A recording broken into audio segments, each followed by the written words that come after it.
Former Conservative leader Iain Duncan Smith has said he backs Andrea Leadsom to be the UK's next Prime Minister.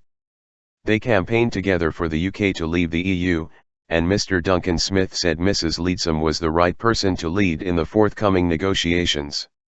Meanwhile, Mrs Leadsom said the new PM must be a Leave supporter, which would rule out front-runner Theresa May. The other candidates to replace David Cameron are Stephen Crabb, Michael Gove and Liam Fox. As of 1800 hours BST on Friday, Mrs May had secured the backing of 96 Tory MPs, while Mr Crabb had 22, Mrs Leadsom had 21, Mr Gove had 18 and Mr Fox had 10. More than 160 Conservative MPs had yet to declare whom they would support. Whoever is elected Conservative leader will succeed Mr Cameron as Prime Minister and be responsible for negotiating the UK's exit from the EU, following the June 23 referendum result. The candidates will take part in a series of ballots of the party's 330 MPs, starting on Tuesday.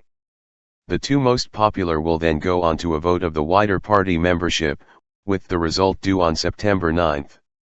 Mr Duncan Smith said he had spoken to all the candidates and had huge confidence in Mrs Leadsom, the Energy Minister. He praised her strength, experience, and ability to achieve objectives even against considerable odds. I believe that Andrea's strong family background, business experience, compassion, commitment to social justice and dedication will make her a great Prime Minister for the UK, he added.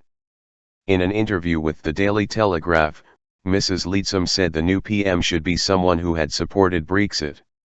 Though she did not directly mention Mrs May, who supported Remain, she said it would be very difficult for someone who had backed staying in the EU to lead the Tory party.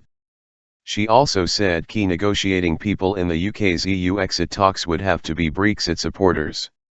Launching his leadership bid with a speech on Friday, Mr Gove said his candidacy was driven by conviction about what was right for the UK, not personal ambition. The Justice Secretary said that when he concluded Boris Johnson was not the right person to succeed Mr Cameron, his heart told him he should put himself forward. Mr Gove, who said he had a burning desire to transform our country, vowed to cut immigration and increase NHS spending if he became PM. But he is facing calls to step down to ensure party unity, and Business Minister Anna Soubry said he had behaved appallingly in pledging support for Mr Johnson then withdrawing it at the last minute.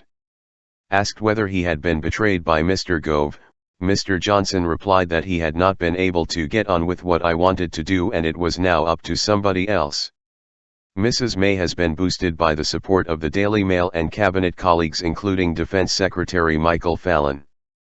Mr Fox, meanwhile, said the focus should be on how the UK would negotiate its EU exit to get the best possible deal, saying anything else was a distraction.